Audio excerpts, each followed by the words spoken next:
I want to know everything there is to know about you. I am going to introduce me. You must have spotted her by now. She's always there. Don't I deserve love? Somebody has to like me best. Hello and welcome to another episode of the Don't Know Her podcast. I am Scott. And I'm Michael. And we are back again to talk about another icon of the screen, little and large, little being quite important in this case. But we're going to allow our special guest to tee us up for this one. So we must introduce our friend James. Hello, James. How are you doing? I'm good. How are you? Thank you for having me. And Scott, you forgot the most important part of your introduction. It's James from the Out of Oscar podcast. My apologies, James. Yeah, we're so happy to have you here. Yeah. And to have brought someone very special. I'm so excited to talk about this person. Yeah, no, Patricia. So... Patricia who? She's first name basis here. Patricia Clarkson, not Arquette. And we're not talking about the woman who beat her for the Emmy. No, we're talking about Patricia Clarkson, a redhead bombshell, if you will. You know, that's what we like to call it over here. But yeah, no, like I find Patricia Clarkson a really fascinating actress who I don't think got her higher flowers, at least on like a household name basis, but she has had a pretty thorough and long career in film, and especially independent cinema. She's a huge indie icon, I think. Yeah. I've always had this interesting fascination with Patricia Clarkson post Sharp Objects, the HBO series, where she played Adora Krellin in fantastic name, terrible mother. That's how we're going to describe her. And she got awards attention from that. And then I sort of used that to look back and realized, okay, I know her from Far From Heaven, Todd Haynes' film from 2002. And she actually quite does have an omnipresent presence, if you will, in film, even if she is always a supporting character. And I just find it fascinating that someone who's been working for that long, at her age, if you will, is not recognized on a really wider basis, even if she should be. Yeah, no, like it's perfect. For those who are not aware, are listening to us for the first time, like Patricia is a great example of an actor who, as you beautifully put, and we've not in 25 episodes, she hasn't got her flowers yet. She deserves she deserves all of these other things. Like she is, as you say, this really great, solid, supporting person. We won't talk about age, but I assume myself and Scott, and definitely me, are a bit older than yourself. So I remember Patricia Clarkson kind of coming into her own a little bit with things like Far From Heaven, getting her Oscar nomination for Pieces of April, Life on Triers Dogville, all these sorts of roles, and getting like a handful of leading parts like Cairo Time. But for whatever reason, she isn't Patricia Arquette. No, she's not. She's not. I don't know who would be comparable to her, but she's not getting those roles. And perhaps, and you rightly bring up, like she seems to be seeking out, independent voices, working with particularly female filmmakers. She doesn't want perhaps to be in a Marvel movie. I don't know, but it is still a shame. It's still a shame. I was reading this really great interview with her, and she talked about getting a phone call about Shutter Island, the Martin Scorsese movie, and what she was told is, like, Martin Scorsese wants to work with you. Then she's told it's one scene, and she says openly, I was very disappointed. I wasn't dancing around anymore. But I was like, no, Martin Scorsese should be calling her up and giving her a lead part, and, why not? Like, why wouldn't that happen? Yeah, I don't know if she's particularly like exclusive about roles. I mean, she's definitely exclusive when it comes to, like you said, working with perhaps underrepresented voices so far as like directors go, and really choosing the projects that she responds to rather than like vice versa, like you said, a big name director contacting her. But I'm pretty sure everyone in Hollywood does know who Patricia Clarkson is. She just might be a little bit hard to find. And that's not necessarily a bad thing. that's not necessarily a bad thing. I mean, you can be a very exclusive actor, but I don't know. I just find it fascinating because yes, she could have a career similar to, say, Frances McDormand if she wanted to, or geez, I don't know. We can't keep pulling the Meryl Streep card, but I do think she does it. Like, I think she does have it within her. Yeah, I think that's a fair comparison. I think the Meryl thing's interesting. I think they both read as capital A actresses. So that feels like a realistic place to position her. But like you say, what has happened to those opportunities? Now, did you say, James, that Far From Heaven was your first entry point? Do you think that's where you first remembered her from or first noticed her from? Yes. Yes. No, I watched Far From Heaven when I was quite young. And I am younger than both of you. It's the clean shaven. It's not gentlemanly. It is not gentlemanly nor ladylike to mention. This is normally my thing to do. I get to be the young one. This is unfair. Yeah, but no, Far From Heaven, absolutely. And it's funny because I don't actually think I remember her that well in that movie, or at least I wasn't aware of who she was on like a broader kind of playing field. But yeah, probably Far From Heaven, and then had like a aha moment when Sharp Objects came around. I hate when people say this, but I think there is a truth to it. You know, women or female characters of a certain age, there is much more a wealth of characters to play on TV and on stage. And something about her which, like, I think puts her aside from or apart from Frances McDormand and Meryl Streep and Sissy Spacek and all these sorts of people in like the relevant ages as she is now, is that Patricia Clarkson seems just really naturally very sexy. Like, she's a very, very, I don't know what it is about her presence. And I'm not saying those other women are sexy when they want to be, but like Patricia Clarkson, even in Out of Blue, where she's, dressing in quite a like unflattering way compared to some of her other parts, I still think she's very sexy. Like, there's something alluring about her, and it's just the way she moves and her voice and her mannerisms are just very. It's like Javier Bardem to me. What? Like someone like that. Wow, that's fascinating. No, but you know what I mean. Like but it's someone who, when you see on screen, you're like, oh, sex. Sex. Yes. That's why I called her a bombshell. Yeah. Exactly. Yeah. I just wanted to add another actor to the comparison list, and that would be Annette Bening, who. Oh, that's good. Yeah, that's a good one. Yeah, that feels right. Because similarly sexy. Yeah. Very present, American thespian type performers. That is a good one. Like, yes. I could see Patricia pull off like Bugsy. Like, yeah, or even American Beauty. Can you imagine her in that part? She'd be so good. Should be hilarious as well, because I do think 20th Century Women. Yeah. Oh yeah. Jeez. Oh, whoa. Sorry, go on. No, what were you going to say about American Beauty?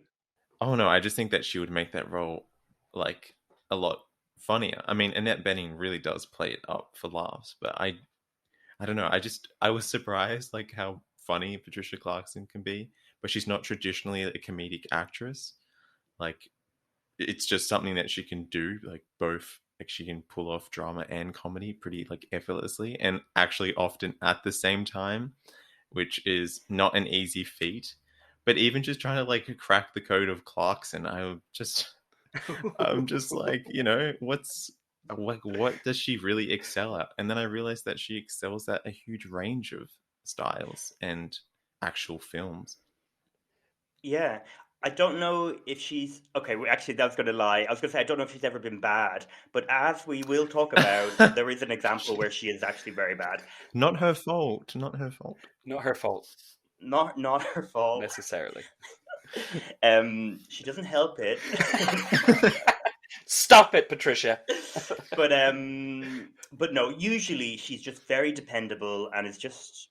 I love her. She maybe feels like...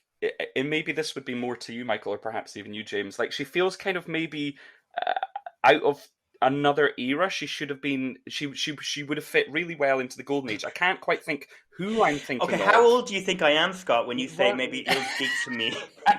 No, I was just not you're around at the time. darling. Oh, but that's what I mean. Like someone. Now we're just referencing all these wonderful women, but Sarah Paulson, or there's people that like feel like of a different film era because they fit like a type of character, and Patricia Clarkson fits that sexy, intelligent woman that would have been in a screwball comedy or like His Girl Friday or all those sorts of things. Spoilers ahead, because I was going to make a big point Ooh. about that for our final 3 questions. Oh, Pretty much, I cannot wait. I am hold that thought. exactly on Scott's, like, not side, but mindset there, where I'm like, I can picture a golden star, but I just don't know who it is. Like, I don't know, there's something really classical about her, but also really something that like sets so perfectly into that kind of late 90s, early 2000s era of filmmaking, especially high art, which we'll get into,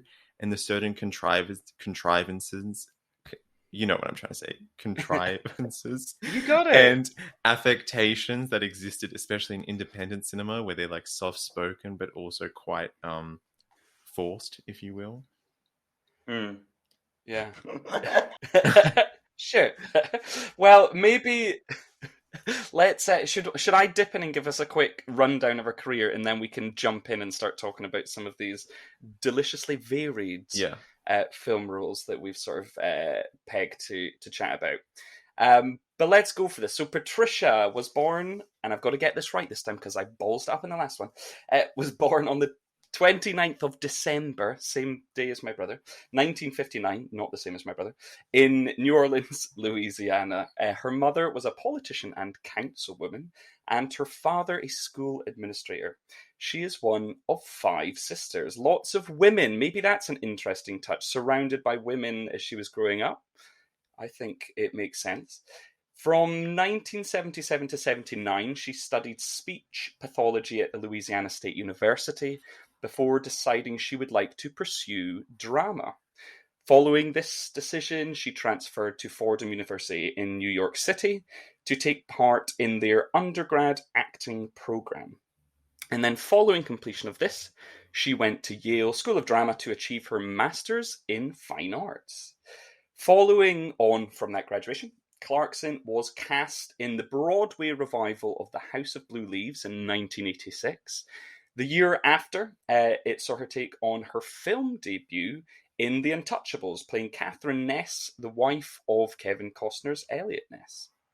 The following decade was perhaps, and I think by her own admission, not the most fruitful period of her career, and I think there was a few struggles there.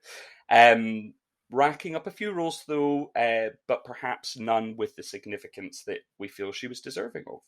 We see her during this time star in The Deadpool, which was part of the Dirty Harry series, I believe the final one, perhaps, and with a small part in Jumanji. However, it was 1998 that saw things start to click back into place with her casting as Greta in Lisa Cholodenko's High Art. The next few years then bring a few more of her kind of prolific roles that we see. We have her in the romantic comedy Playing by Heart. We see her as a prison warden's very ill wife in The Green Mile. She's in Welcome to Collingwood, Sean Penn's The Pledge alongside Jack Nicholson. And then 2001 was probably a significant one for her in terms of kind of launching her onto TV, where she gained a recurring role in Frasier as Claire French. 2002 then starts to ramp things up even more. We have her in Todd Haynes' Magnetic Far From Heaven, and we will get to this, Margaret White in the TV adaptation of Stephen King's Carrie. That's an iconic role in her back catalogue, that's for sure. Stay tuned for that. Between 2002 and 2005, we see Clarkson in 6 Feet Under as Sarah O'Connor, which earned her 2 Emmy Awards for Outstanding Performance by a Female in a Supporting Role. 2003 then sees her take part in some indie hits. This is where she becomes that Sundance darling type that we're talking about. So we see The Station Agent, Pieces of April, which earned her the one and only Oscar nomination, hence why we are talking about her as part of this one-time Oscar nominees mini-series. Lars von Trier's Dogville coming thereafter, and All the Real Girls. Following this, she becomes more of a household name, and then we see her popping up all over the place. We have her in George Clooney's Good Night and Good Luck, All the King's Men, Catherine Zeta-Jones' classic No Reservations, and Lars and the Real Girl, to name a few. We then, as mentioned, have a couple of Woody Allen films, Vicky Cristina Barcelona and Whatever Works. And then, very excitingly, she gets the role of an escaped patient of a psychiatric hospital in Martin Scorsese's Shutter Island in 2010, the same year that we see her as Emma Stone's delightful mother in Easy A. In 2014, she earns a Tony Award nomination for her work in The Elephant Man alongside Bradley Cooper. Her film work, then following on from here, saw her alongside Ben Kingsley in Learning to Drive, before starring in a lot of the Maze Runner films. She also starred in Sally Potter's The Party, which won her a BIFA award. Then most notably, her most recent turn in TV's Sharp Objects saw her take home a Golden Globe, and I think really start to cement her again in the minds of TV viewers all over the world. A delightful screen presence she is indeed. But that's just a wee rundown into Miss Patricia Clarkson. And from that, I think we're going to dive straight in with our favourite performance of perhaps all time, not just of Patricia Clarkson's career, but it is in the TV movie adaptation of Stephen King's Carrie from 2002. James, you encouraged us to watch this gem. Please tell us more. What a performance! What a role! Did someone say Emmy? She won her 2 Emmys for this Carrie, right? It was this Carrie, exactly. not 6 Feet Under. Just Cat, right? Yeah, exactly. Well, okay, I recommended it because she's playing Margaret White, and like we can I speak for all of us in saying that we love Brian De Palma's Carrie? We certainly do. Piper Laurie's presence, that fanatic zealot. Yeah, and what a role to be. Even Julianne Moore in the quite bad Kimberly Pierce remake is fascinating to watch in this world. So no, you speak for all of us, yeah. Yeah, and you are tackling a performance that was Oscar nominated, and an Oscar nominated horror performance, which is not easy to pull off. So she had big shoes to fill, and she just got like the precipice of the toes. Like she's not in the shoes. Like not like she hasn't seen the shoes. The shoes are in another room. And I'm going to directly fault the director, the writer, the editor, the cinematographer, everyone but Patricia Clarkson. I don't think the blame should fall like squarely on her shoulders. She does the most with an absolute, not shitty role, but shitty direction.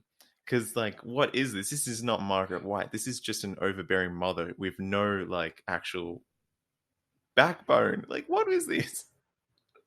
Yeah, it's cheap. It's a cheaply made film, because I would give Kimberly Pierce the benefit of the doubt that she did think she could update that story, and that's different. Not that I'd recommend watching that either. But this is a cheap kind of quick win. So, spoiler, because I assume nobody would ever go and watch this. So this Carrie, who has had her period, and suddenly she realizes she has the superpower telekinesis, where she can move objects, but it's connected to her emotions. Her mother, played by Patricia Clarkson in this version, is, I wouldn't even say devout Catholic. She is like mad. Like religion is just so, I don't know, it's like it's clouded her mind. She can't see anything. She doesn't want her daughter to like step outside the house. She doesn't want her daughter to do anything. She's like, the blood, for some reason it's unnatural to have a period, all this sort of chat. Like, long story short, she goes to a prom. She is not, Margaret White is pissed off, like she's furious. And also these other school kids bully Carrie and prepare pig's blood to fall on top of her during a moment in the prom to show her a lesson. And all hell literally breaks loose as Carrie kills everybody in the town, including her mother. And in this version, she kills her mother by using her power to crush her heart. And which is like, what the hell?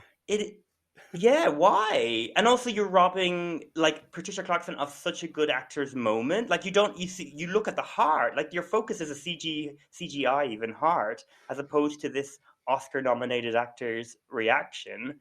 And then she just kind of falls over into the bath. And that's it. It's over. Mm. Yeah, but even just like her Margaret White was just way too grounded.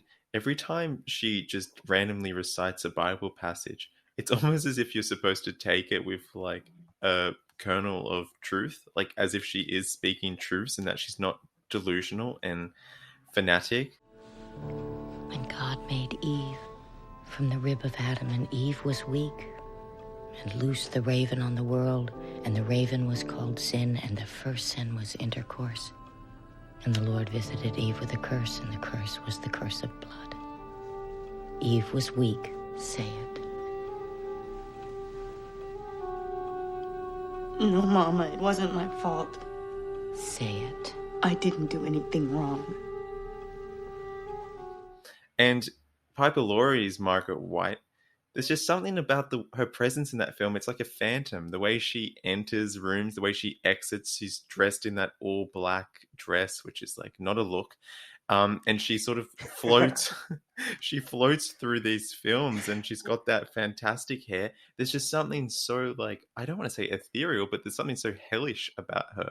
And even like Betty Buckley's Carrie White in the musical version, which I've seen very like pixelated clips of. I don't know. Like, I think it's definitely like such a fruitful role, but I think that Piper Laurie literally got everything out of it that can possibly come out of it. And she also has that line. He's gonna laugh at you. They're all gonna laugh at you. Look, It's not too late. Which is amazing, and that doesn't exist in this film. I'm like, perhaps that will come on during the prom, and it didn't. And I was like, oh, I'm so disappointed. It's just so mad to think of the timing of that coming out as well. Like that's the same year of Far From Heaven and very close to Pieces of April, The Station Agent, like all these films where she is, I don't know, properly utilized. And it's like, what? Who the hell thought she should be in Carrie? But is that the thing? Is it that this is a pre-2003 Patricia Clarkson performance? Because it feels like things clicked into place in 2003, right? Oh, but just about. Like it's at the cusp. I It's assume right it was there. filmed in 2001, yeah. So Yeah. it's quite a thing. Like I think it's a good one to have brought up because it's so close to basically being Oscar nominated. Like that's closer to her Oscar nomination than we are now. Well, by a long shot, yeah. So it is a bit mad. And I guess shall we jump to like okay, let's talk about a film where she is very good. And I hope we all agree, The Station Agent. Yeah, I would have nominated this over Pieces Yes. of April, actually. Yeah.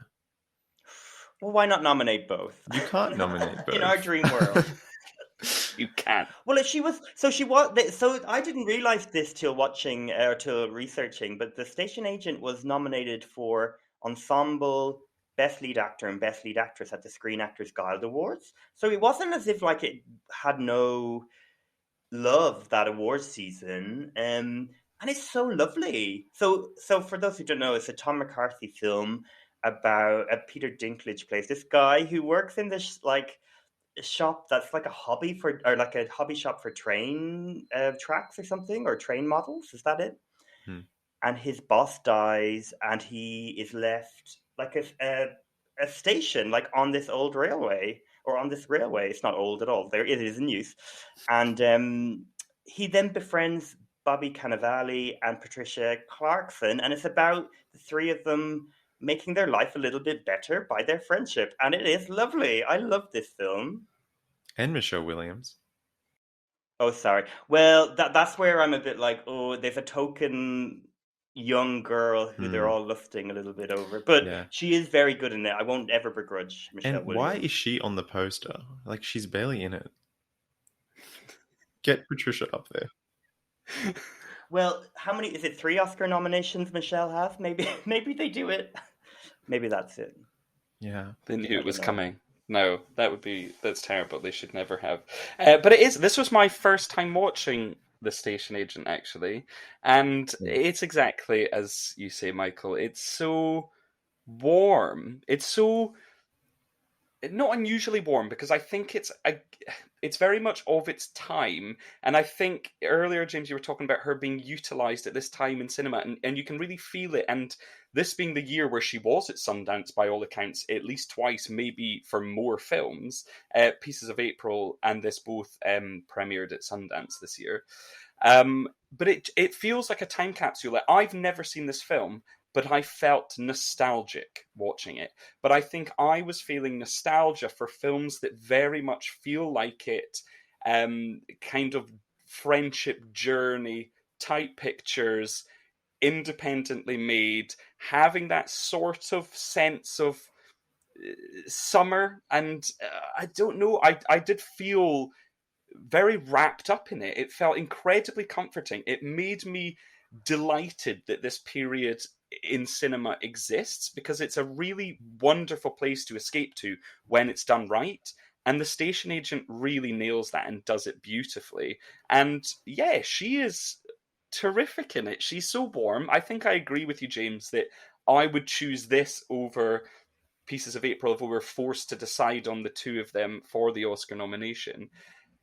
They're all terrific. It's, unlikely friendship tales. As far as they go, this is a delightful entry in that canon. The things I remembered about it, I thought like, oh, this is going to feel really of its time in a negative way. Like, there's all the things you would imagine from American and independent cinema of that time. There's like suicide, depression, all these sorts of things. But yeah, there's something, the way that it's dealt with is just feels so genuinely from the characters and the way it's performed. Even like the meet cute in this film between the kind of romance between romance between Patricia Clarkson and Peter Dinklage. She's driving and he's walking towards the shop, and she spills coffee on herself and nearly runs him over, and then does it again. Oh my God, I can't believe this. I'm so sorry. Here. Stay. I saw you. I tried to put my cafe con leche down and it spilled all over my ass and it burned me real bad, so I swerved. Can I at least give you a ride? I was at that point. I was like, "Come on, who is this scatty bitch? Like, this needs to stop. Like, what's happening?" Oh, but I love it. And then she turns up at his house to apologize with alcohol. You can get that if you want. My phone's disconnected. Oh, shit. It's mine. I always forget I have this thing. There's nobody is that clumsy and silly. Like, at a point, she, like, knocks over a whole cabinet on top of herself. Like, but it's just so charming. Like, I'm so charmed by the whole thing. And Bobby Cannavale is someone, I'm so glad that he has this type of part, because he doesn't seem to be cast that often in this sort of role. I just think he's lovely. I think they're all lovely. And as you say, Michelle Williams is very good. She just is kind of like a tokenistic girl that's, female, like a love interest for not much purpose, but she's lovely. She's always lovely to be there. Yeah. It's funny you call it a warm film. It sort of made me not necessarily nostalgic, but sort of yearn for like a small town lifestyle. Exactly. I mean, I've always lived in a city of 5 million people, so that's not my upbringing at all. But it was interesting because it was a film that I didn't think I was going to like it. Just seeing the first 10-15 minutes and this sort of like journey of a nihilistic character, which is so like, I'm like, it's so indie, but it is like so indie, those sort of characters. But then when Patricia Clarkson comes down that road in the Jeep or whatever, and she's swerving, and it's like, okay, now I'm intrigued. And then the way that she essentially knocks him over into a ditch, but doesn't hit him. And then she runs after him and falls down the bank in the most dramatic way possible. She does more damage to herself than like she did damage to him. I'm just like, oh my God, she is once again killing it. Like, she is so funny, and I want to see how this character evolves. But she's a really quiet presence for a big part of that film. There's no one that's really like, I don't know, scene stealing or any way, but they also do kind of have their own spotlight. I just didn't really like the whole progression of her character. I thought it was a bit corny. Like, tell me it's written by a man without tell me it's written by a man. Yeah, no, that's it. And it is like it's Tom McCarthy's first film, and like he's people will know him better for Spotlight, his Oscar-winning film. It's this is way more in line with like Win-Win. That's Tom McCarthy as well, right? Yeah, or the Visit or the Visitor, which is a beautiful. They're the sort of movies I love. But I remember them coming out and them being of a time when they were less. Like there was less of them, so it felt less of a like, oh, I'm going to box you into this thing. I don't know, but with age, these sorts of movies are a bit. That's why, for instance, when I'm retelling the story, I write out Michelle Williams because there's no reason her character needs to be there for the story, and that is a very like. White man telling a heterosexual man telling us this sort of story. Around this time, she obviously gets her Oscar nomination. Yeah, Pieces of April. I remember when that was coming out, there was such a big deal about Katie Holmes being a proper actor in a proper movie. I remember going to the video shop, getting it, being very excited, and even then thinking, "What? Oh, like what is this film? Like why is it?" Like, why has it been, like, why is it up there with all these other great films? Because at that point when I seen it, it had been Oscar nominated for Patricia Clarkson.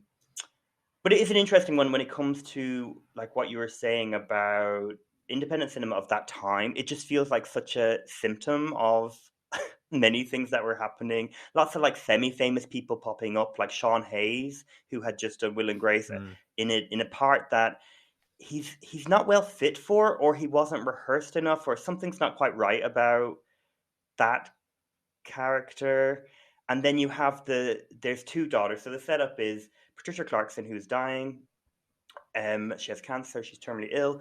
She is traveling with her husband and two of her children to see her other child, who's this hippie type wild woman who's never lived up to their expectations and lives in New York. And they're traveling to see her for Thanksgiving.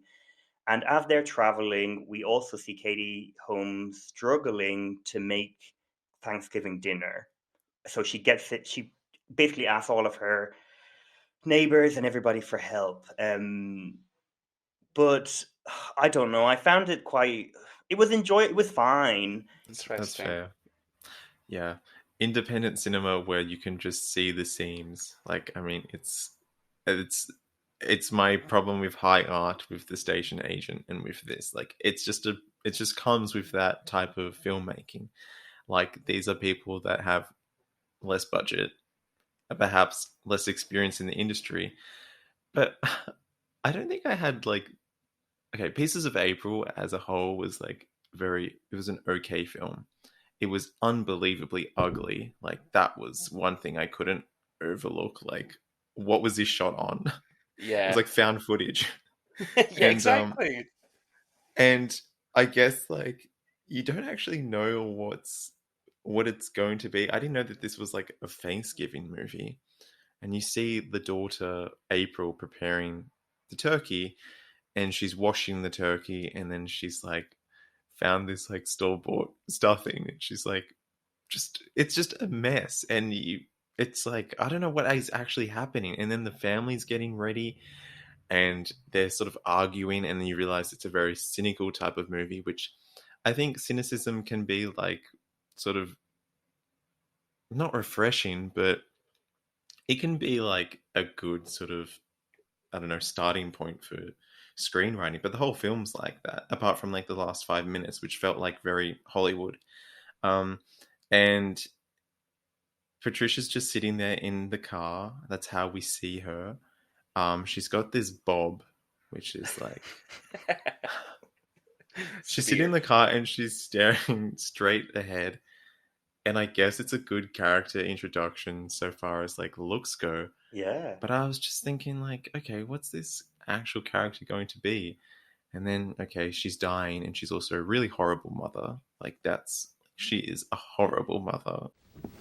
So no numbness or discomfort? No. Headaches? No. Nauseous? Dizzy? You asked that already. All you have to say is, I don't feel up to it. Oh, is that all I have to say? Do you feel sweaty, clammy? Are your hands cold, warm? Are your fingers tingling? Because all you have to say... Beth, shut up. But she can be like quite funny, but she's also like really deadpan. But the whole time I'm just like, how was this Oscar nominated? Like, this is a miracle that this got an Oscar nomination. It was probably at that time there was such an energy behind her, and I remember the film was successful, so it made a lot of money. I mean, it was made for absolutely nothing. So I feel like that they are the reason she kind of coasted along. This was the year Renee Zellweger was like storming, well, literally in Cold Mountain and in a war ceremony, storming towards this Oscar.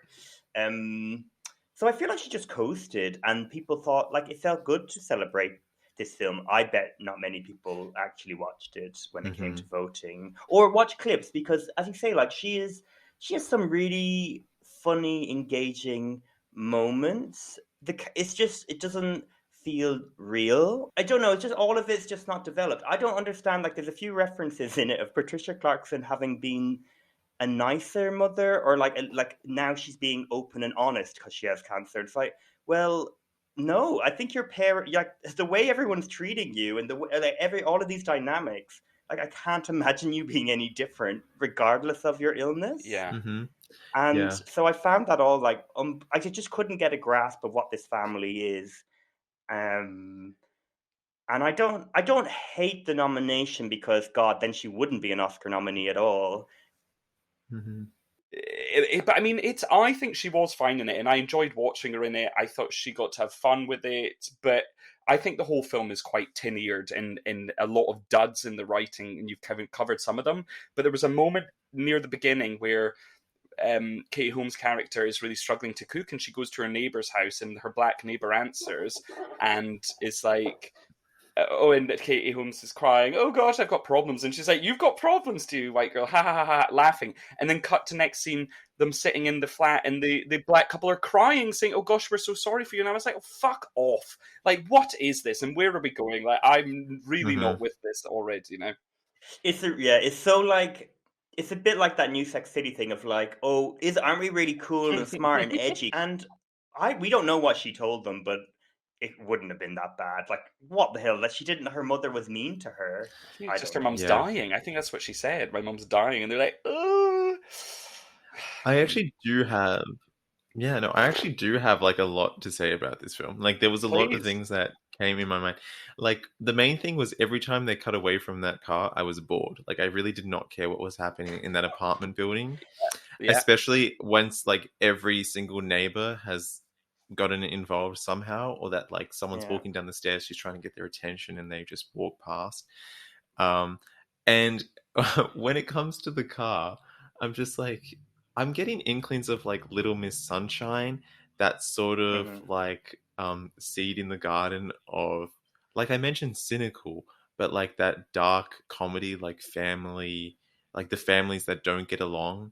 When we've had, I even got like Squid in the Whale, like Noah Baumbach, but just like when we've had, you know, that sort of like American family in Hollywood up until that point, which could have been dysfunctional, but at the end they were all loving, and they all like got to like think National Lampoons and like Home Alone. Like, yes, they might bicker, but in the end, oh, we still love each other.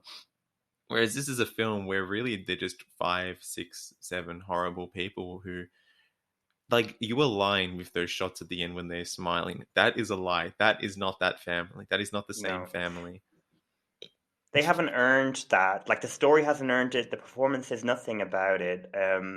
So are you aware what her Oscar clip was? Oh my God, was it the one where she pretends she doesn't have, like, she's like, there's something I feel sick or something? Yeah, there's something I have to tell you. I don't know how to say this.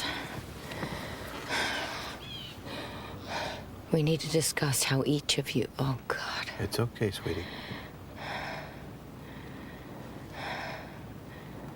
How each of you, in your own way, is going to handle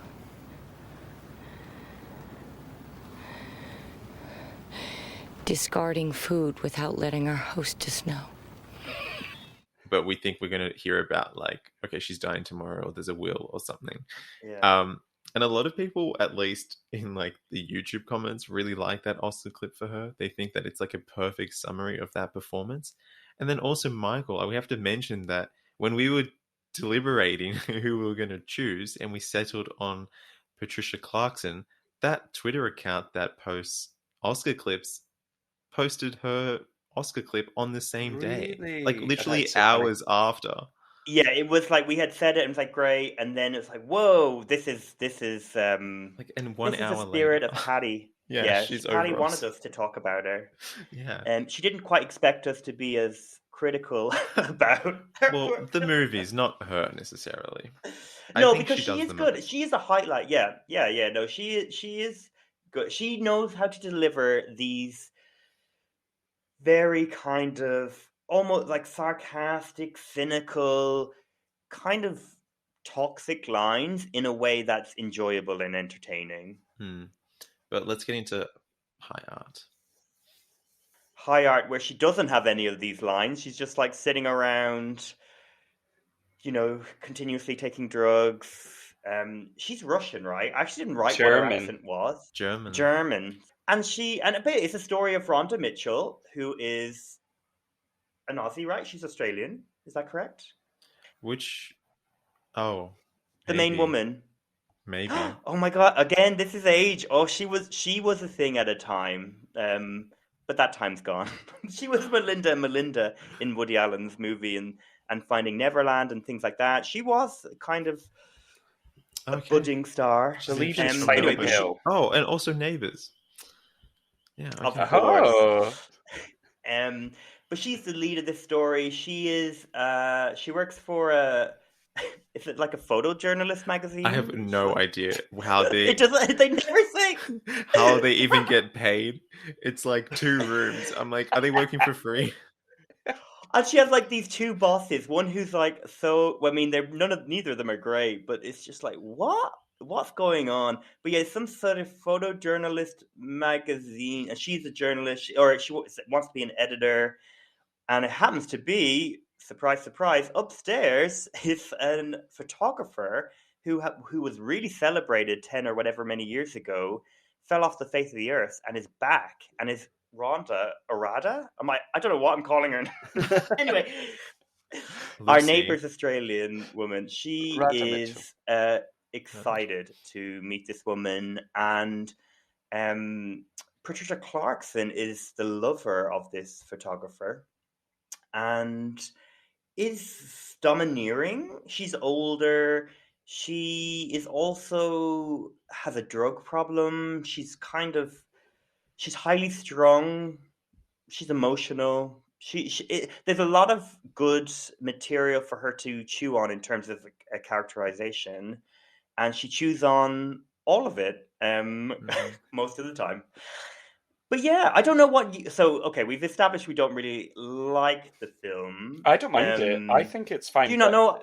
But it's it not with like I didn't get much joy out of watching it, but I'm glad that it exists. I found the character dynamics fascinating. I really liked Patricia in it, even if her accent is strange. I liked what she was doing. I thought this was strangely a real person. I believe that this was a real person who exists. Kind of just that always, I don't want to try and do the accent, but it wouldn't matter. Just so kind of almost at the off mode of kind of like, so just so chilled out all the time. And I don't know, she had some really fun lines. I liked the one where she was like, she's a bootlicker, a parasite. Her put downs were pretty wonderful. I enjoyed it, and I'm a big fan of Lisa Cholodenko. I love The Kids Are All Right. I absolutely adore Olive Kitteridge, her TV show series that she did with Frances McDormand. And it makes sense. It makes sense of her trajectory, this being a 1998 film for Lisa Cholodenko, the things that would follow, staying true to kind of narratives about lesbian women and things like this. I don't know. I did get quite a lot out of it, even though I didn't like the leads. I kind of liked Ali Sheedy a bit, actually, but I wasn't a huge fan of Rada Mitchell in it. But yeah, I'm glad to have watched it, and I kind of was interested. It reminded me a little bit of like Out of Sight with its like Yeah. jazz underscore. Even like I had no idea what I was getting into when I watched the film, but like the opening with her like routine and that like kind of synthy jazz and just like I don't know Mm. that the text that was like the "you wouldn't steal a car" text, like that piracy, Yeah. just like the piracy clip from like my childhood. Yeah, that's such a touch It's point. just Yeah. it's such just like it's so of that time. It's like why I keep calling films from like the late 90s period because they're just like they don't exist like that anymore. But anyway, Greta's introduced and I'm like, what is this accent? I didn't know Mm. if she was putting it on for like show, but okay, she's this faded German actress with ties to Rainer Werner Fassbinder, which is actually hilarious. Like that is actually killing me that was written like that was who she's going to be. It's such a like Wild. filmmaker thing to do, like to be so self-referential. But yeah, like she doesn't really have much to do in the film. Like she's constantly high and I don't know, it's once again like she's a vessel for misery. Like she's just I don't know. Like she kind of stands out a little bit because of obviously the accent and just the theatrics of the role. But it's like a character that had a skeleton but no actual like meat. But yeah, Patricia does give something to it. But yes, I'm not sure I'll revisit any of these films other than perhaps Station Agent. Um, yeah, sorry. Go on. Yeah. No, sorry, I'm just interrupting you to mention like how hot she is in this film. So hot. So hot. Like I think the whole film is quite sexy. She's so hot though. Even when she's like, she's strung out on the sofa and they're talking, there's something really I don't know what it is. Like, yeah, Seductive, she's just like like passively sexy. And I know mm, that's like an oxymoron because it doesn't make sense, but she's just literally like, yeah, this is me. And she's got even with her accent, her voice is like, yeah. Shall we? Okay, let's end on a high. So Scott, you said you first got to know Patricia with Easy A, which is such a delightful, like it's such a different tone to I think a lot. Like her filmography has lots of different types of films in it. Um, and I would actually love to even talk about like Shutter Island and things like that. But Easy A is such a good example of another type of thing that she can do. Yeah, this is like yeah. So like I was saying, entry and but I mean maybe like the aha moment because I knew like whilst I was watching it, I was like, this is Patricia Clarkson and she's great. Um, yeah, this is where we get to see her be funny, and I mean she's not in it that much, but not just a little bit funny. I think really, really, really funny. Like I howl with laughter at many moments in the film, especially the bit where the gay friend turns up to the door. Hi, is there an olive here? There's a whole jar of them in the fridge. Sorry, I must have the wrong address. Just kidding, come on in. Any friend of Olive's is a friend of our daughter's. Olive, sweetie, there's a young man here to see you. He said something about asking for your hand in marriage. Oh, happy day, Mama. Oh, I thought I was gonna have to spend my dowry on booze and pills to numb the loneliness. It's like, I just find all of the lines, the writing. I love this film so much. I loved it when it first came out. I remember being so excited to see it in the cinema. It's about, so it follows Emma Stone at high school, and she gets, what is it, a case of kind of falsely identified as a slut, and then she kind of takes from the what's the book called, The Scarlet Letter, and she she starts to wear all of these skimpier outfits, embroiders a big A on her clothes, and starts to kind of play this character, and starts allowing men to say that they've slept with her to kind of boost their own egos and all of this stuff. So it's an interesting one. I can't say that I know many films kind of like it in terms of the subject matter, although it feels very similar to kind of a lot of teen films of this time and earlier. But I think it's just such a good time. And Stanley Tucci and Patricia Clarkson, in particular for me, in this are heavenly. Yeah, I'd say the whole thing is pretty, like, it's very entertaining. It's really well made. It's loads of charismatic people, like all those people you mentioned, but then also Lisa Kudrow and oh my god, the guy from Sideways, Thomas Hayden Church. Oh yeah, he's great. Like, they're all really great, and those lines you talk about, and it's really like, for a film that easily could have been against sex or had some kind of, it's very sex positive basically in a way that I think could have easily been. So it's not Carrie, it's not Margaret White. It is very, it's just very gentle, and I love the bit, like, after all you're saying, when the gay characters come in and whatever, and Patricia Clarkson comes up to Emma Stone's room and she goes, He seems like a nice kid. He seemed a little incredibly gay. A dyed-in-the-wool homosexual, that boy is. I just want you to know your father and I are totally supportive. We love you no matter what the sexual orientation of your opposite sex partner. That's wonderful. Like, if I was ever a parent, they're the sort of parents I'd love to be. That's how I always felt watching it too. I was like, oh, I would want to be these parents. And it's just like, we've seen her be funny. Like, she is a very funny actor, but also it's more conventional comedy, but she still like pulls it off, and it is like still very funny. I don't know. I just like that she's not a self-conscious actor. Like, she can let herself go, but she's still very controlled. And like, she doesn't have to necessarily be chaotic, but she can still be like a riot. I hope she does have another comedy in her. I mean, not in her, but I hope somebody's making a comedy for her. Yeah, exactly. Well, you mentioned that, like, films like The Party and whatnot, where she is still playing that comedic role. I don't know. I just want to know what's next for Patricia. What's on her IMDb in development? Do we, hopefully not like a Marvel. Hopefully she doesn't go down that trajectory just because she wants the money. But she's playing Captain Marvel's mother. Oh, I don't know.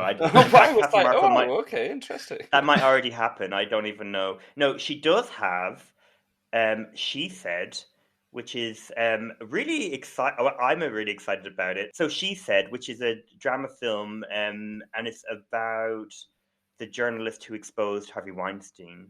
And it has Zoe Kazan and Carey Mulligan, Samantha Morton, it's directed by Maria Schrader. Like, it could be, like, I'm hoping, and I kind of assuming it's going to be brilliant. So that's out this year. Yeah, I think that's fair. Like, Maria Schrader right now, she's got the what's the film that's kind of circulating at the moment? I'm Your Man, which is coming out in a lot of kind of critics' best of year lists. And I kind of wasn't aware of it, but I'm imagining that's kind of the springboard into something that hopefully is going to be brilliant with She Said, yeah. So, okay. So Easy A was yours. Your way in. Far From Heaven was mine. And I won't let us finish this section without talking about it a little bit, particularly because we've all said we love it. I just love this movie. I love Douglas Sirk. I love what Todd Haynes has done in terms of taking the themes of these like 50s American melodramas with like Technicolor. So in the like All the Heaven Allows, which I guess is what is the most obvious. What would you say?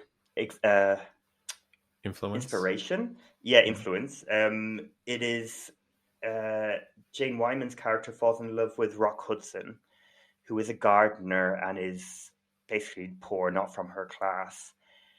And it's about, that's the focus of it. And what Todd Haynes has done is he's like taken this story, brought in like sexuality in terms of Dennis Quaid's character, who's a husband to Julianne Moore, brought in Dennis Haysbert as the gardener. So race plays a big part. And it's like, it makes total sense to tell that story in 2002, even though it obviously is based in the 50s. I love it. I think it might be my favorite Todd Haynes film, my favorite Julianne Moore performance. And well, clearly it would be my favorite Dennis Quaid performance too, I guess. But I just love everyone in it. And it includes Patricia Clarkson, who is playing a really specific character in it from the Douglas Sirk film. So, like Agnes Moorehead played a very similar part of basically a socialite who is the one who decides what is right and what's wrong in this very polite world of unsaid rules, I guess. So she can have chit chats with the girls. Nancy. Oh, I can't. Oh, come on. Can't be that bad. Mike insists on... he insists on once a week. Aw, you got off easy. But there is lines that when they're crossed, it is over. Michael, we're exactly the same. I had the exact same thoughts of the film. Although I would say that Carol is my favorite Todd Haynes. But yeah, my favorite Julianne Moore performance, I think she's my runner-up for Best Actress that year. I really do like Nicole Kidman's win, though. But even just yes, she is channeling Agnes Moorehead. It's definitely a character that she would have played. And it's, though she must see herself progressive, but she's also actually quite conventional, at least in terms of Kathy. And they can have those roundtable discussions on sex lives, but when race is brought into the mix, it sort of sends her into an identity crisis. And there's a lovely set of interviews of Patricia Clarkson in costume answering junket questions. And she does mention the that social attitude that her character has. And while at that museum, she can sort of get a chuckle out of how everyone's perceived the gardener in that room with Kathy. But as the film progresses, she sort of ditches her. For me, it was a character that would suit really well into the first season of Mad Men, a show that I absolutely adore. Oh, that's so interesting, yeah. And something that a character that say Betty could play off, a more progressive housewife. And because Patricia Clarkson's character, why have I forgotten the name? What is the name of the character she plays? Eleanor, that's right. Which is such a old-timey name, but she is more, I don't know, associated with the early 60s than the 50s. I don't know. There's something about that character that is quite forward-thinking, but also I don't know, she's so entrenched in gossip and how small town talk works that she can't actually bring herself forward. But she also, she's really, something of why I think Patricia and this part is just so good is so Julianne Moore towards the end of the film, and if you haven't seen it, please skip ahead a few minutes, but Julianne Moore is looking out the window talking about her relationship with the gardener. You know, it's funny. What's that?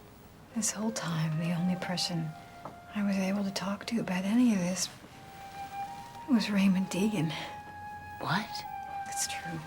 Not in the way that Mona intended, nothing like that, but we would just talk. And the camera, goes towards her. It's a beautifully lit shot, as anyone can imagine if they've seen it in stills. And then you see Patricia Clarkson's reaction. What can I say? You're so full of surprises, I'm speechless. What do you mean? I'm sure I must have looked entirely the fool crusading away against Mona Lauder and all her so-called inventions. Eleanor, how could you say such a thing? I didn't say a word.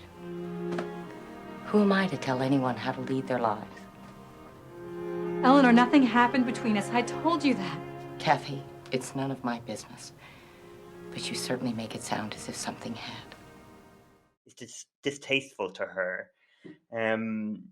Which I found really interesting because I think a lot of the easy way to do that is her be like, you lied to me, you said nothing was happening, but instead she's just very stoic and okay, well that's fine, it sounds like something happened between you two and I'm going to step away from this situation because my place in society would be damaged by you. And it's fascinating because Julianne Moore hasn't admitted things to herself, it is through Patricia Clarkson stepping away and the way she reacts. It's it's just so, this love, which should be celebrated, cannot succeed. And the reason it can't succeed is not that no one's telling Julianne Moore not to do it. It's because she knows this unsaid thing of She won't have a life. She'll lose all these things. People will just quietly step away. It's just such a tragic moment, which I get. I think that happens the older. When I watched it first, I probably didn't think much of this scene, apart from being like, "Oh no, that she's not the best friend that we thought she was." Yeah. Whereas now I'm like, "Fuck!" Like the repercussions of that are huge. Like Julianne Moore's character won't have much society or friends or anything. She'll be left isolated, albeit with Viola Davis as her servant downstairs. So she'll have a great time. But yeah, no, I love it. I think it's a really beautiful movie. Yeah, Julianne Moore had a rough time in 2002 with her characters.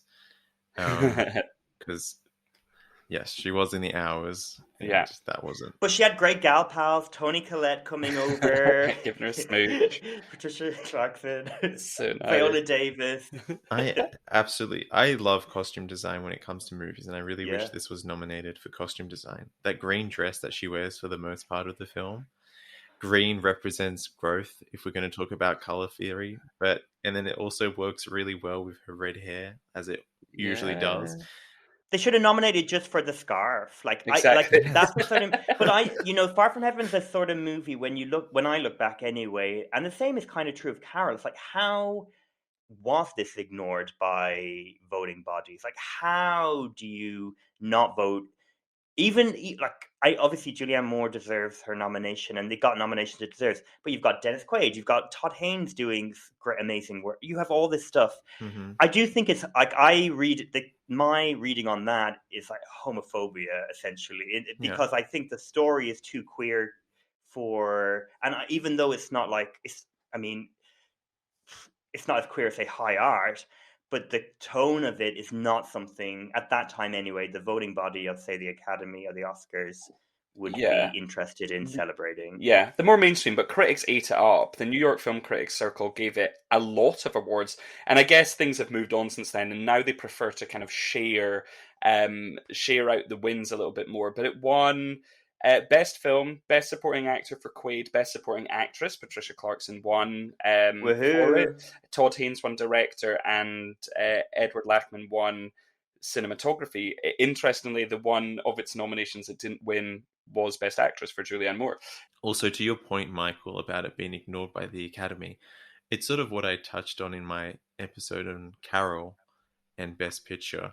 And it's just a film that is fluent in queer code because we have an openly queer director.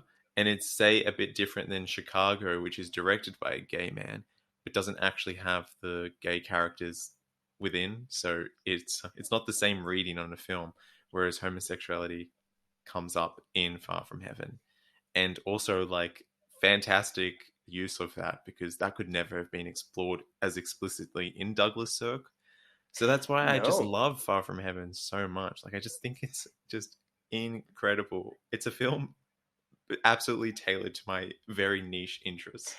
Exactly, yeah. I think that's it. But exactly, we're three gay men who absolutely love. If we were in charge of the Oscars, that would be winning. Like, if that would be that type of movie. Even would be doing so well. We wouldn't be having, I don't know, The Departed winning Best Picture.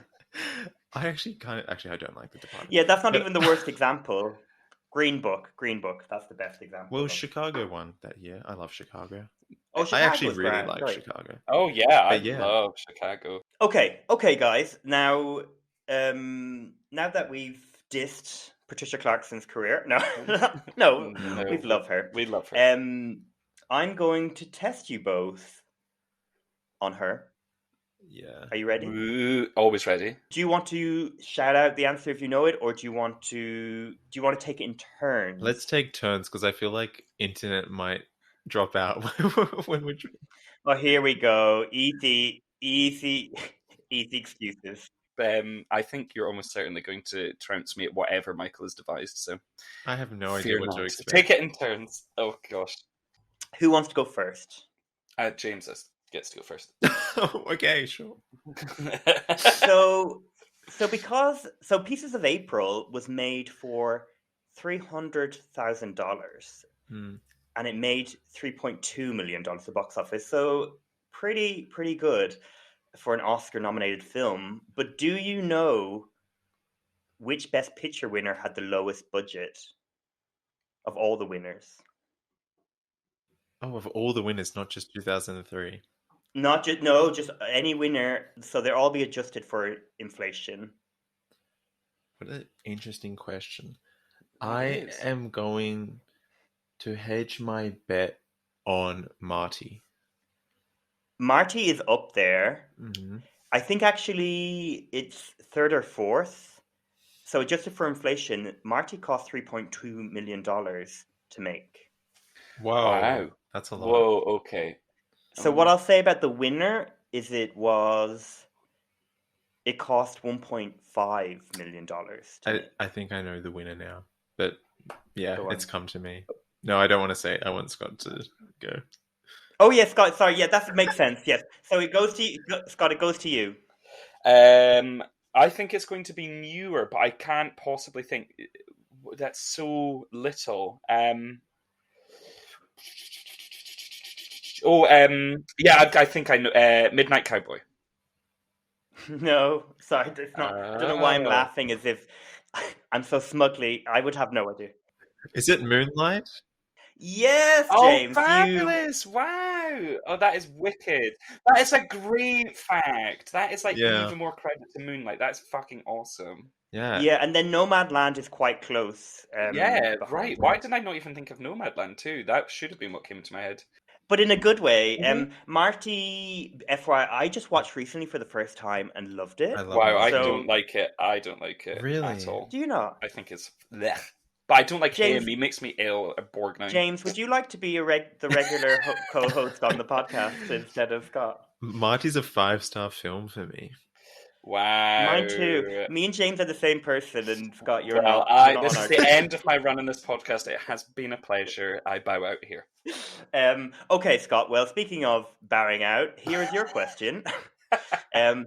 How many nominations has Patty received, Patty being Patricia Clarkson, received for outstanding performance by a cast in a motion picture at the Screen Actors Guild Awards?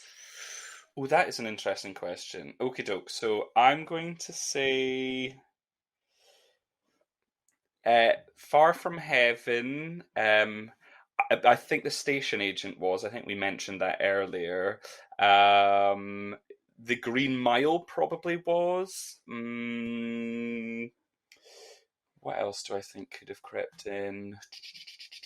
Ooh, Vicky Cristina Barcelona might have. I'm going to peg that one in. What else? I'm going to go with that. 4. So no, it was it's 3. Okay. So 2 of them were correct. Okay. I'll say the Green Mile was correct in Station Agent, but what film was nominated that was not listed by Scott? Oh, it's a film. Shit. I thought it was going to be like Sharp Objects for TV. No. So this is for a motion picture. Oh, wow.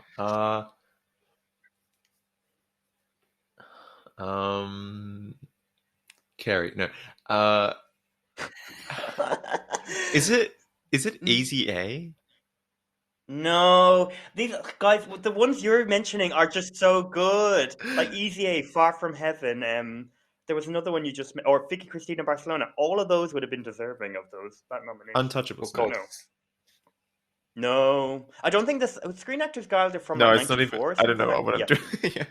Oh, any more guesses, Scott? We can go Pieces back of to- April, then? That would be weird. God, no. I mean, Fuck that, yeah.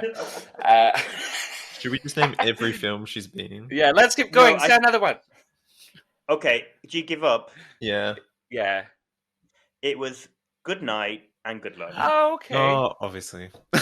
Yeah, it's not, but it's hard to remember all the films. I'm surprised, like The Green Mile, well remembered there, Scott. I wouldn't have clocked that one. Okay. What does Patricia Clarkson have in common with Julianne Moore, Amy Ryan, and Alison Janney? This is to you, James. Is it a? I was going to say, is it a friendship? Because I know she is friends with Amy Ryan. Well, that is a sweet bit of trivia, but no. Having comment. Oh, they've all worked with Can I forfeit my response? I don't know. No, that's all right. No, I have no if idea. you want, we can pass it on to Keep Scott. thinking, because I'm going to have to and ah over this for a second. Amy Ryan, Julianne Moore, and Alison Janney. Alison Janney. Okay, I mean there will be actors they've worked with, so it can't be that. It must be a director or a writer.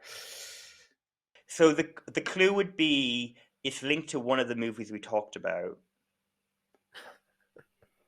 Okay, fastest finger first then, James. Yeah. And it's not a film. It's not her co-starring with these people, but you're on the right track about they've all worked with, or dare I say, they've all played a certain character or certain role with the same actor. So they've all played somebody's wife. Very close. Yes, go down that road. Is it Bradley Cooper's? Played someone's mum. They've all played someone's mum. Yes. They've all played. Oh, they've all played Emma Stone's mum. Emma Stone's mum. Yeah. God damn it. Okay, well you're equal, which is a good way to start the next round. Which this is basically glorified talking about actors round. So we've been doing this mini season of one-time Oscar nominees. I want you to tell me which films did Patricia Clarkson co-star with these other one-time Oscar nominees. Wicked. Oh my god! Wow. So, James, let's go first with you. Kristen Scott Thomas. The Party. Yeah. Scott. Jamie Foxx. Jamie Foxx and Patricia Clarkson. Whoa. This is probably really obvious. I don't think it is obvious. I just thought. No. Maybe you know. Jamie Foxx. Do you think you know this one, James? No. I don't. I don't actually know if you will get it if you haven't, if it hasn't come to you already, to be honest. Okay, I pass. I don't know, Michael. Okay, and James, you don't know either, right? No idea. No. So it's Annie. She's in Annie the musical with Jamie Foxx. It's like the 2013 one. Yeah, with the one from Beasts of the Southern Wild and Cameron Diaz. Yeah, the one from the Beasts of Evangeline Wallace. Scott. James Cromwell. James Cromwell and Patricia Clarkson in. Fuck, I'm absolutely shy at this. James Cromwell and Patricia Clarkson. This is Green Mile. Yes. Okay. This is the last one, James, for you. If not, we'll do a tiebreaker if you get this. And also, this is a celebration of one of my favorite all-time Oscar nominations, Kirsten Dunst. Where do these two start together? Kirsten Dunst and Patricia Clarkson. Jumanji. Yeah. Oh, of course it's Jumanji. Well done, James. Okay, this might be tricky actually, but David Stratham. David Strathair. Good night and good luck. Sure. Yes, James, you are our winner. That's easy because he's the lead. If you said Robert Downey Jr., I mean, I still would have known it, but you know. But I think Robert Downey Jr. Isn't he nominated more than once? Yeah, Chaplin and Tropic Thunder. What's it called? Tropic Thunder. Yeah. Oh my god, that is interesting in hindsight. Okay, well you're our winner. I totally forgot to ask you what you'd like your prize to be. So how about an open invitation to come back whenever you like to our podcast? I would take that. I mean, I'll also take a 6-week vacay to UK, but you know. Oh my God, come! Yes, come to London. We'll bring you to Scotland. We'll bring you to Ireland. Do the full tour. I'll bring you to Saoirse Ronan Street and Bruce Nega Street and Jessie Buckley. That's what I'll specialise in soon enough. So nice. Australians in the UK, that's a rarity. I've never seen any. They're wild. It's a rare sighting, all right. Also, vice versa. Ooh. I mean, I know. Are there people of British ancestry in Australia? That's news to me. That's Oh. For a second, I was like, what are they? Oh, What's yeah, the what's going education on? system like in Australia? I'm like, should we tell them? You've seen the historically accurate movie Australia, which I assume teaches you all you need to know about Australian history. I had a friend who was in that movie. Wow. I feel like that's like Irish people saying we were in like the whatever Angela's Ashes or The Quiet Man. Like we were all in it. Mm. Yeah, you were. No, but that's Or like amazing. Sing I bet Street. they had fun. Or Sing Street, any of The them. Once you can Commitments. see me in the corner. Thank you. I love this little celebration of I know. Irish We cinema. talk about Ireland enough on this podcast, James. You don't need to fuel this fire. Okay, well, let's stop about the Irish stuff until potentially next episode, and let's go and chat about what we want for Patricia Clarkson in her future. So, James, as our guest, like, what you can pick whichever one of the categories that we have picked. Which would you like to go first with, and what would your choice be? Okay, so the sequel is one I really had a hard time coming up with, but I ultimately went with Pieces of April. Call it Pieces of Joy. Make her the central character rather, and have everyone just revolve around her in the back seat of the car. Alternatively, her in the hospital bed. I'm still trying to figure. Okay, that is a twist. I'm still trying to think of which, but just because like I don't know, it's such a half-baked movie, and I'm just like, we need to take this to the oven, take her out of the film, and make it about like perhaps like a short film, or perhaps like a 1 hour and 10-minute film, or like an hour and 15, like a Shiver Baby, if you will. Like, you know, like I would love to see Patricia Clarkson like at a wake, not her own wake, but like someone else's, just like absolutely causing chaos. I don't know. I still don't know how that would actually work, but I wanted more of that character. And Pieces of Joy, if you're a really unhappy family, is like a fantastic title. It's a better title than Pieces of April, which makes no sense when Thanksgiving isn't in April. I just don't get it. True. But anyway. Scott, what about you? Mine's, because it's the only one I really would want to go back into, and this is going to be no surprise, is Easy A. And this time, they're going to be way more in it, front and center. It's probably, I mean, this is very obvious and heteronormative, but it's probably around the wedding. And she's starting to, again, maybe gain a bit of a reputation, and people are saying that she's been shagging around whatever on the eve of her wedding to Penn Badgley. But really importantly, Patricia Clarkson and Stanley Tucci are all over it. But it could be something else. It could be like she's having a baby and we don't know whose baby it is. All of these things would work within what happened in Easy A. Mamma Mia. And moving it forward. It's very Mamma Mia. So, I mean, it's something we've seen before, but I just would be delighted to jump back into that world and bask in it a little more. That's lovely. I feel like mine's really boring now. So a film we didn't talk about is Cairo Time, which is it's this gorgeous like romantic drama, and she's in Cairo, and her husband is delayed coming, so his friend is like kind of assisting Patricia Clarkson around the place because she's just stressed out and not having a great time. And it's really lovely, and they connect, and it's just about them kind of falling in love, but nothing is explicitly done or said. The director is Ruba Nada, a Canadian filmmaker, and I just love. I guess can I spoil the movie? No, I won't spoil it. But let's say it's left open ended, and I think there's a lot of room to explore. Okay. The relationships between the husband, Patricia, and this new guy. I think it would be really lovely. So I'd love to see that. Or The Party, which is Sally Potter's film with loads of famous people like Timothy Spalt, Cillian Murphy, Cherry Jones, and Chris Scott Thomas. And I just Cherry love to see them more. Jones. Did I hear Cherry Jones? Cherry Jones. Yeah, so I'd love to see that. But no, they're the two. And there's something about her films that I'm like, no, I'm grand for these to not have sequels, to be honest. Okay, fair enough. Not even Far From Heaven. Like I thought about that, but then I'm like, no, that's such a fully fledged film. Like that really does not need more. Exactly. And Maze Runner 4, I think we're all okay. So Yeah.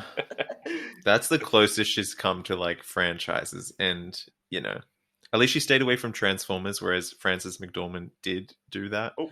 And then Or like, Gardens of the Galaxy with Glenn. oh yeah, Glenn Close. no, I knew who you were talking about. Well, I don't know, listeners. I don't know who. What? There are no other Glens. Glenn made sure of that. Yeah, well, she's on Meryl first name basis. Exactly. Okay, let's do remakes.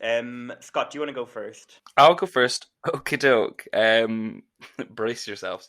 I am propositioning a sexier, slightly younger American remake of Ladies in Lavender. So it's going to be Patricia Clarkson and Sally Field are going to be playing the Judy and Maggie roles. And then initially, who I thought, but it's just very lustful and obvious, washing up is Timothy Chalamet. But then I was like, no, they have to be like foreign. That's the whole point of it. So I decided it has to be. They also have to be good looking and like beefed up. Yeah, so Matthias Schoenaerts he's going to wash up instead, and that'll be a good time for everyone. But who doesn't want to spend time with Patricia Clarkson and Sally Field on like? It's probably going to be like somewhere in New England, Maine. I don't know, something. It's probably got to be up there, right? So we can have. You're also forgetting one other cast member, Miriam Margolyes, who plays like the kind of the housemaid woman who's like busybody. So Judi Dench can come back in and. Well, I was going to say Meryl Streep, but no, you could have anybody do that. Anyway, you could have a great time. That's wonderful. Thank you. James, what about you? What are you remaking Okay, with? well, I went a completely different avenue. For some reason, I really think of Patricia Clarkson as like someone who, I don't know, just reminds me of the classic Hollywood era, even if she is like an independent kind of cinema icon, if you will. So I didn't really actually get a definitive answer, but I was like, okay, if we remake a screwball comedy, which we don't do nowadays, like, yes, maybe she could be Rosalind Russell in His Girl Friday, or she could be in like a better remake of The Women. Alternatively, fabulous idea! That's a brilliant idea. That's so good. Because we don't want to talk about 2006. We pretend that one didn't happen, and also, I was like, okay, Agnes Moorehead, she reminds me of Agnes Moorehead. There's something about it. It's not the face. I think it's like, I don't know, that similar like stoic attitude. And I was like, okay, if they ever remake Citizen Kane, she should play the mother in the flashback. Yeah. And then I was, this is actually chaotic. But then I also thought, okay, red hair. Who has red hair? Deborah Carr. Are we going to get an Affair to Remember remake with tons of melodrama? Todd Haynes directs. There's perhaps like a queer subtext. I don't know. Let's make that happen. Bring back Todd Haynes and Patricia Clarkson. Yeah. And then I thought, why was she not cast as Mrs. Danvers in that terrible Rebecca remake? Which already happened. We're gonna leave that one alone. No, but she would have been great. Also, funny enough, you should mention An Affair to Remember, because that was remade, I think, for TV only, but with Annette Bening as well. Yeah. So I love like Annette Bening stay away from these remakes. Yeah. And just let Patricia have her moment. Oh, I love it. Right? Because I think she really excels in melodrama, even if she is really funny as well. Okay, so mine is actually following a similar suit, but it's more like kind of older Hollywood. And not so much Hollywood. It's Journey to Italy, the Robert Rossellini movie, which is Ingrid Bergman and George Sanders, who are a married couple, and they're in Italy, and it's like their relationship's towards the end of their relationship, and it's just really great. Like, it's such a great part. I don't know if you guys have seen it. It's a beautiful movie. I've heard of it, yeah. And I think Ingrid Bergman's someone that Patricia Clarkson kind of reminds me of in some way. I mean, she hasn't had as many great parts in like memorable or culturally significant parts as Ingrid Bergman. But yeah, it's just like basically frustrated person of a certain age who's like given up their life to be with this person. It's like, well, fuck, what have I done? That's a very simplified way to discuss the movie, but it's great. Yeah. So yeah. And then last but not least, and I'll go first this time, I wanted her to connect with Paul Verhoeven, mainly because I was like, Elle would, like, can you imagine Patricia Clarkson in a film like Elle, which is, for those who do not know, or is in a film that exists with Isabelle Huppert, who is sexually assaulted in her own home and then goes all out for revenge. And Patricia Clarkson would be like, how exciting would it be to see her be angry and vengeful and sexy and all these different things? I love it. I'd love to see her do it. Also, if she spoke French, like she would have been a good choice for Benedetta, Charlotte Rampling's character. Oh, Yeah. great shout. Yes. Oh, I love Benedict. It was so much fun. It was wild. He's like, I didn't. And James, what did you have? Okay, so I had two. They're completely different. My first one is Michael Haneke. Perfect. Whoa, yeah. Because we've seen how she deals with European art house, perhaps difficult directors, by way of Dogville. And also there's just a sort of sternness that comes with his films. And also Isabelle Huppert, like the piano teacher, that sort of character. Yeah. I think there's that, I think she houses that within her. And it would be fascinating to see that sort of darker side outside of Americans' view on like darker topics. And then I have Greta Gerwig, which is such a like safe bet, I guess. But they have like independent roots. And also, like, the way Laura Dern was cast in Little Women, I'm like, okay, Patricia Clarkson could have easily played that part. Mm. And, I don't know, it's definitely a voice that she would love to work with. But I also think, like, because Greta Gerwig has evolved in the past decade, and she is getting closer to, like, more mainstream film. But, like, I could see Patricia Clarkson in Frances Ha, like, just... Easily that sort of film. Totally. And I'm sure it Makes will sense. happen. I'm sure it will happen. Yeah, As someone with no place in Hollywood. They feel like they're in the similar sort of bubble. I don't know. They do. They do. And who did Scott have? Well, I'm just going to... This is a really quick answer because you pretty much said it. I just want her to work with Todd Haynes again. But I want a Todd Haynes comedy. So I'm going to do the two things I want. I want more Todd Haynes, but I also want more comedy. And I want to see the Todd Haynes comedy. So Patricia is the lead in Todd Haynes' first proper comedy. I don't know what it's going to be about, but it's going to be fucking good. And it's going to be what wins her Oscar. So there it goes. But I don't want to see Dark Water again. Isn't that the movie he did? Yeah, I think Dark Water's... I think it's great. Again, James, I can't wait to talk to you about being the co-host. You don't like Marty, but you like Dark Water. Mm-hmm. I can't do that. One of those is a sophisticated film. The other one is not. Oh, wow. What a way to end. What a way to end a lovely evening. Or morning, or whatever. Because this is the first international episode we've had. And we're so glad to have you all the way from Australia. So thank you so much, James, for joining. No, of course. It's been a really great time. Specifically because I bungled your intro earlier, I really want you to tell us a little bit more about your podcast and what we can expect from it, James. Yeah, so, okay. Thank you so much for having me, for starters. And the podcast is Out of Oscar. So you can find me on Twitter at Out of Oscar Pod, and you can listen to me where podcasts are found. But just to sort of summarize the unsummarizable, because it is a sort of lengthy description of what I do over there. It's a fortnightly podcast where I'm joined by a guest, and we discuss films that had a trajectory in award season, like they were picking up precursors, maybe winning along the way, but then ultimately didn't pick up Best Picture nomination. I've also done it for actress and international feature. So yeah, it's sort of like an Oscar podcast for films that may have been nominated in other Oscar categories but missed the Best Picture ballot. So just for reference, 2002, that film was Far From Heaven, which is wicked, delightful. If you want a more contemporary, and as in like this year's example, it's Tick Tick Boom. But I have also discussed the Todd Haynes film with Owen Daly last year. That was Carol. I have discussed good episodes. They Shoot Horses, Don't They? Yeah, like it's I guess, like an Oscar history podcast, but a very opinionated one. We don't really cover the history.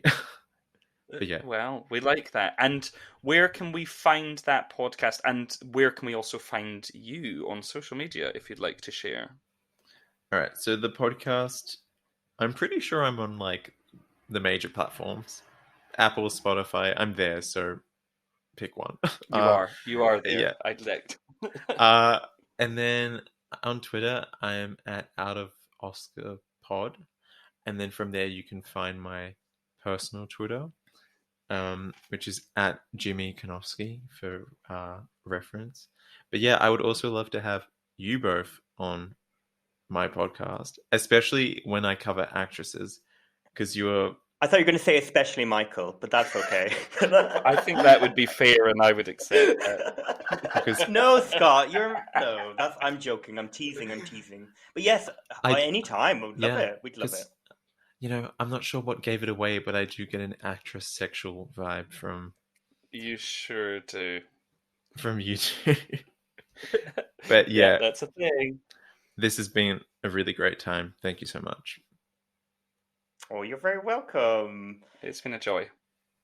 And you can find our podcast, Don't Know Her, at don'tknowher_pod. Please do like, follow, subscribe, rate us, all those things. It always helps other people find us.